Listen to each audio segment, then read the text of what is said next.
Detailing an area is imperative to an immersive Minecraft world. If you struggle with staying in your world, it may be because it's lacking detail.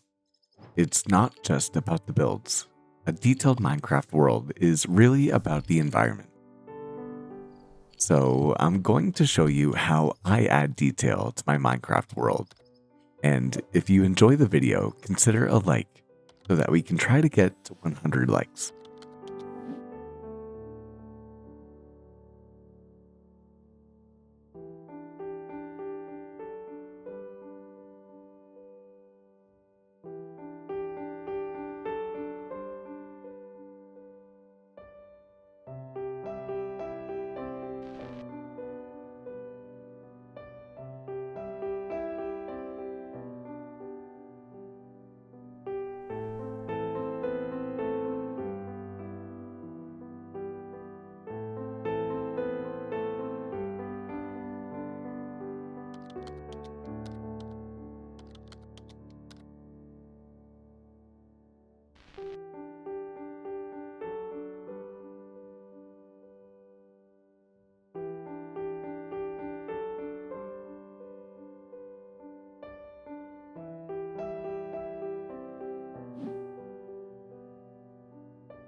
You could call me a happy man given the fact that we have more progress done here at the Kingdom of Otapon. For the last 3 or 4 episodes now, I've been wanting to get around and make a dock, and that we have a dock here, you could say that the mission is definitely accomplished. I really didn't think that we needed too much to spice up the area. As you can see, we have a couple of boats making us ready for transport, and I also got around to extending our wheat fields over on this side here, along with on the far side of the dock, and I'm really happy that we did it. As you can tell, it helps enclose the area and gives some extra life too. And so this area is definitely satisfactory for the moment. But if you've been watching the playthrough, you know that we've been getting up to a ton of work expanding the Kingdom of Otapon over to the west. And as good as it feels to get progress done on this side of the kingdom, I do want to add more detail into the parts of the kingdom that we've already been working on. For example, this area right here could use a whole ton of work, and there are tons of spots all around the kingdom where we could just add in little bits of life.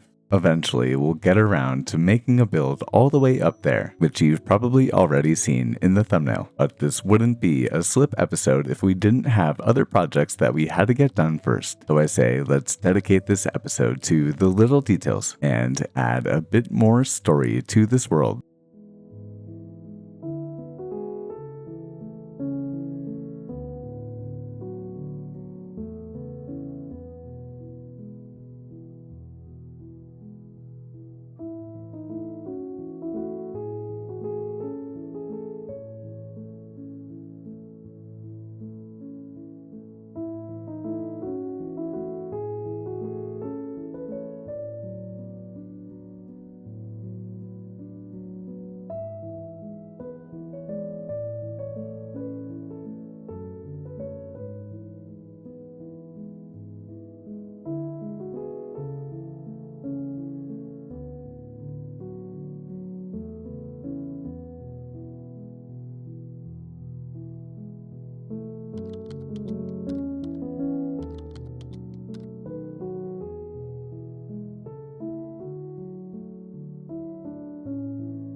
Adding detail to a Minecraft world enhances its realism. You can add small scenic touches like flower beds, garden pathways, and hanging lanterns. As you can see here, one of my favorite things to add are wheelbarrows. They give the impression that things are moving around in your world. As much as I can, I try to add points of interest to my world, whether it be scenic overlooks or places where you could commune with other villagers. These little things can add the extra bits of detail that your world might need. And one more tip that I have is to add tons of flowers around into your world. It's hard for me personally not to go overboard, but they really add extra color which your world might need. There's so many things that you can do to add detail to your world, and I'd love to know your ideas in the comments below. But as you can see, it's starting to become a hefty amount of work taking care of an ever-expanding kingdom.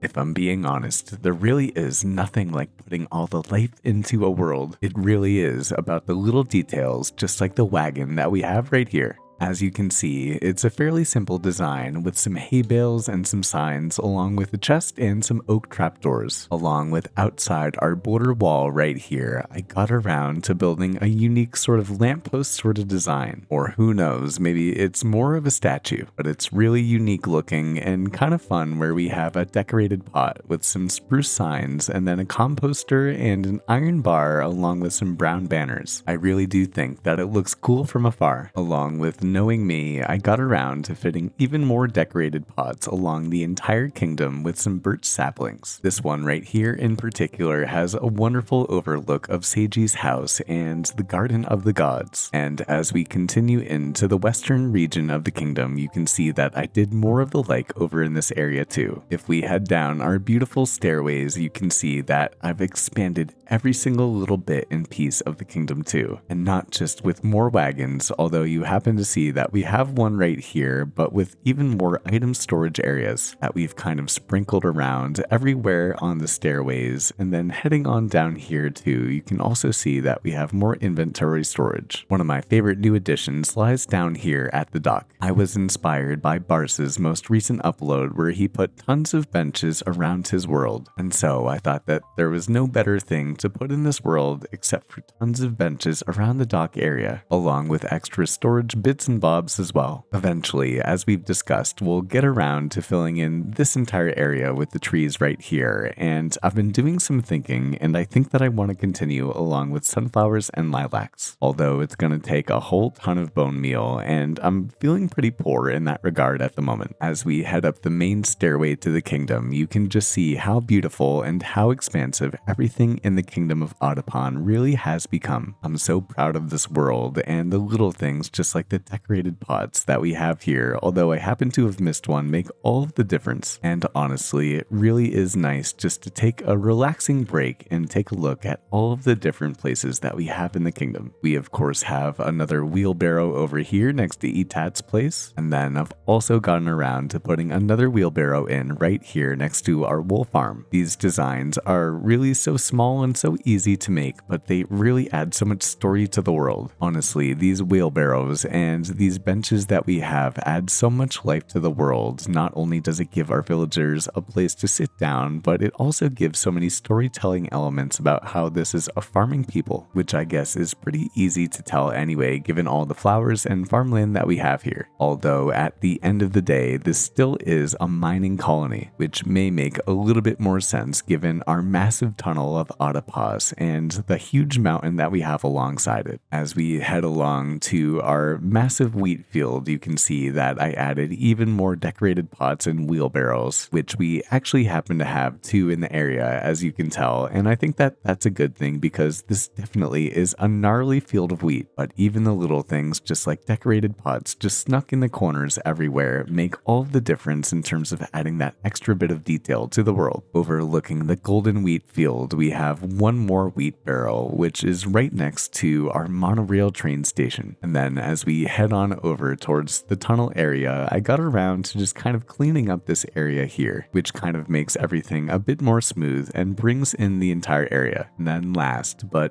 definitely not least, I also got around to terraforming our pathway design leading on over to the storage area. And although Marnie is so cute, I don't think I can say the same about this pathway area. The truth is that this is now the third iteration of the pathway design that we've had leading over to the kingdom storage area. Originally, I had a gazebo in this area, and then we had a normal stone path before I got around to making some cracks and putting water in around all of them. And although it kind of looks cool, at the same time, it really kind of mixes up and breaks the vibe and the idea that we have here going on in the kingdom. So I'm gonna leave it for now. I don't really have any motivation for fixing it right now. We've tried our best, and we'll come back around to this area when we have new ideas. However, just like always, it's just about time that we get a little bit more work done on our tunnel over here. Now, this massive project is slowly and surely coming together over the months that we've been working on it. But the truth is, the area leading to the entrance of the tunnel definitely needs a lot of fixing and a lot of terraforming. So we're gonna get around to the latter part, the terraforming part of that today. I really do wish that I had more time this week to come in and make some stone paths leading up to the tunnel. But this guy is already time strapped for the week, and it's gonna be a doozy to get the video out by Saturday. So if you're still here, consider leaving a like on it. It really does the world for a small channel just like this. And we can put some blocks into our hand, some dirt blocks that is, and get around to terraforming the tunnel.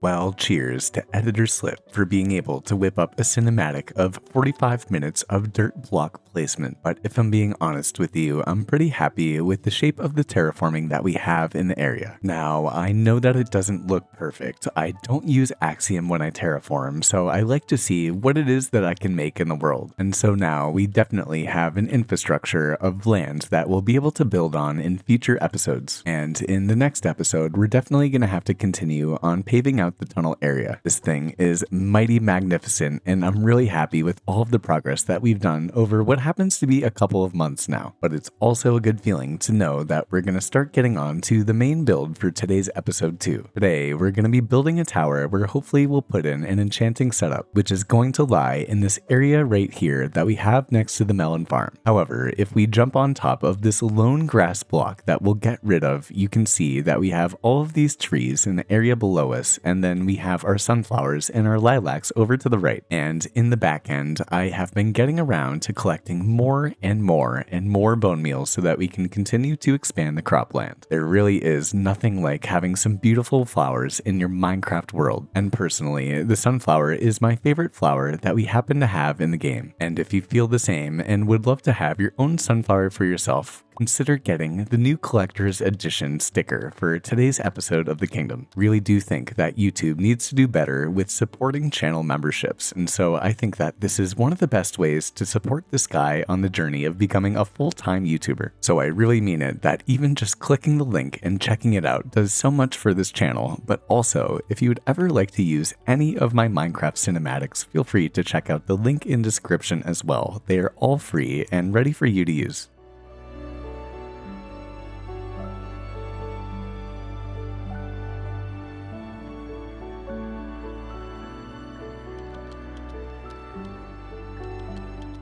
Well, now it is kind of crazy how many flowers we actually happen to have in this world. We ended up getting around to filling in this entire area on stream just now, and so if my voice sounds raspy, it's because I've been talking a lot. But a huge shout out to everyone that ended up coming out to stream. It really is so fun to get to hang out with you all. And now, as you can see, our flower field is so big that it's almost out of render distance. And it only being Wednesday, I think that we might have enough time to squeeze out this video in time. And by that, I mean without me breaking my back to get it out too much, that is. And so I hope you can hear by the excitement in my voice that I'm so ready to get to building this tower right in this area here.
It's been about an hour or two, and you can say that we have a completed build on our hands. I find this build unique in that I'm usually pretty happy with the first iteration of a build that I make in creative, but when I was making this build in the world, it became quite apparent that I was using way too much cobblestone. And so, as you can tell, we went around and did a second layer of texturing with some tuff. I think that the addition of some pink and some brown from the tuff works really well and blends the build in together. And of course, as you can tell, we went around and put even more sunflowers and lilacs in the area. Overall, if we step back, I think that the build fits in well with the environment, and I'm happy that we have a tower here. But unfortunately, it happens to be an aesthetic build only. We don't have any space inside the build, only some shroom lights to add some extra light. However, I really do want to give this build a name and especially a story so that it fits in with the Kingdom of Audupon. So if you have any ideas for a name and for a story of this build, please do let me know. And it looks so incredible overlooking all of the lilacs and the sunflowers in the valley. You could say that I'm quite happy with the second edition that we have in the western region of Audupon. And as a reminder, if you would ever like to use any of the cinematics in this video or any of them that I've ever made, consider checking out the link in the description. If you're enjoying these videos and you'd like to see more of them, consider taking a look at this video that we have right here.